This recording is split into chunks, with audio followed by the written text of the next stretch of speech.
Hello, today is December 27th, and that makes it day 85. So coming up on almost 90 days. Don't feel like I've kept the best momentum, but holidays are a little bit tricky and that's okay, but I'm coming to the end and wanting to stay engaged and get the most out of it. And I was trying to think about, what is it that I really want to get out of the 90 days?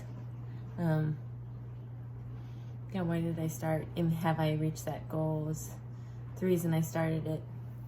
Have I met it? And I think in a lot of ways I have, just in a really simple reframe of, I wanted to have less binge purge cycles. I wanted to not feel so controlled by my disorder. I wanted to have more space and freedom from it.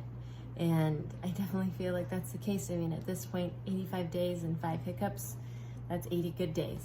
And that's huge. And even just the ability to be able to look back on a calendar and see 1 or 2 checks a month instead of half of the month checked off feels really good. And there's a lot of progress in that. And even if it just teaches me that sometimes finding meaningful recovery just means finding consistent recovery, means more good days than hard days, and it means taking 5 minutes to think about your recovery instead of letting it take over a whole day or a few days or a week. I am really grateful for that, and I want to be able to do something more with it and continue to the next phase. And this has been really good. But how else do I both just continue my own recovery, help others find recovery and consistent recovery, and just, it's been nice. I feel like I've had more freedom in my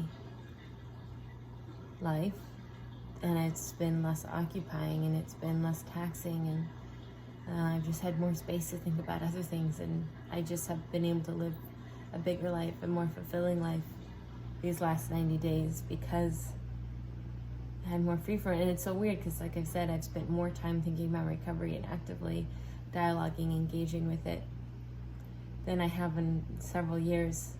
But I also feel more free from it than I ever have. And there's got to be a lot of truth in that. I feel like I've had the opportunity to live a lot bigger life and a lot more comprehensive life, and I'm not living so much in fear of my recovery. I don't feel so controlled by it.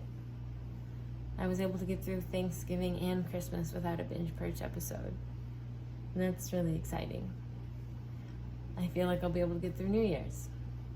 I was able to focus on work and have a lot of clarity with what I wanted to do.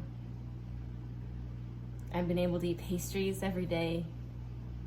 I know it's still only day 85, but I think I don't know why it feels helpful to reflect on it and find encouragement. I guess that's what you do in the 25th mile of a race. You've got 1 mile left to go, and you realize, I made it this far. I got through that hard time at mile 10. I got through that wall at mile 19. The last mile really is when you coast. You're most likely going to make it. It's rare that you fall apart in the last little bit. And now I'm just thinking through what's next after this. In the new year, 2021, what's my next phase of recovery? What does it look like? How do I want to color it in? And how do I want to continue to find life? And when I go back to that initial idea of breaking through the ice and finding more me in it, what me have I found so far, and what me am I still looking for? So I think I'll be spending the next couple days thinking about that. What me am I still looking for?